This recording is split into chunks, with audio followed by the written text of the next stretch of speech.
Hi, welcome to my English class. हमारे English class में आप सभी का स्वागत है। प्रोनाउंसिएशन गॉट इजी, उच्चारण हुआ आसान। हम इस क्लास में आपको इंग्लिश के उच्चारण की सही से अध्ययन कराएंगे, जिसमें आपको इंग्लिश पढ़ने में कोई तकलीफ ना हो, कोई कठिनाइयों का सामना ना करना पड़े और कोई दुविधा ना हो। आप सही से इंग्लिश समझ सकेंगे, सही से इंग्लिश बोल सकेंगे और सही से इंग्लिश लिख सकेंगे इस उच्चारण की माध्यम से। इंग्लिश यानी उच्चारण। इंग्लिश यानी उच्चारण जो शब्द आता है, एक वोवेल और एक व्यंजन, यानी स्वर और व्यंजन दो शब्द आता है हिंदी में, और इंग्लिश में हम कहते हैं उसे वोवेल एंड कॉन्सोनेंट। कौन सा अक्षर आता है यह देखकर इस अध्याय का अध्ययन शुरू करेंगे। तो आप हमारे क्लास में बने रहें और सही से इंग्लिश क्लास की लुत्फ उठाएं। जैसे वोवेल, स्वर, इंग्लिश में उसे वोवेल कहते हैं और हिंदी में उसे स्वर कहते हैं। जैसे हम बोलचाल में टोन का जो उपयोग करते हैं ना, इसे ही स्वर या वोवेल कहते हैं।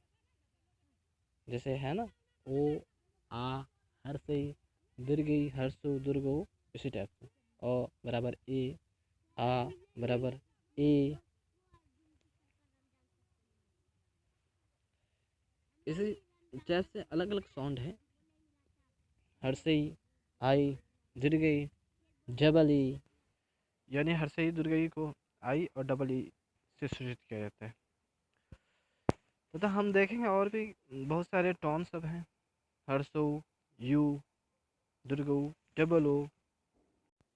हमें इस स्वर को ध्यानपूर्वक याद रखना है, जिसमें हमारे जितने भी व्यंजन है इसमें आने वाले हैं। हर व्यंजन के साथ में स्वर का काम अनावश्यक है, जो हमें ध्यानपूर्वक याद रखना चाहिए कि किस टोन में अंग्रेजी का कौन सा लेटर आता है और किस टोन में अंग्रेजी का कौन सा लेटर आना चाहिए। ये हमें हमेशा याद रखना चाहिए, क्योंकि जब भी आप व्यंजन को उपयोग कीजिएगा तो बिना स्वर के टोन नहीं बनेगा। बिना स्वर के कोई व्यंजन का टोन नहीं बन सकता। तो आपको स्वर ध्यानपूर्वक याद रखना है और इसे सही से उपयोग करना है। जैसे अंग, ए एन या A M, uh, A H. तो हमारा आज का क्लास था स्वर के बारे में। स्वर से आप लोग को इंट्रोड्यूस कराना। तो हमें उम्मीद है कि आप लोग स्वर के बारे में अच्छी तरह से जान चुके होंगे तथा हमारे क्लास में बने रहें और हमारे क्लास का लुत्फ़ उठाएं। धन्यवाद।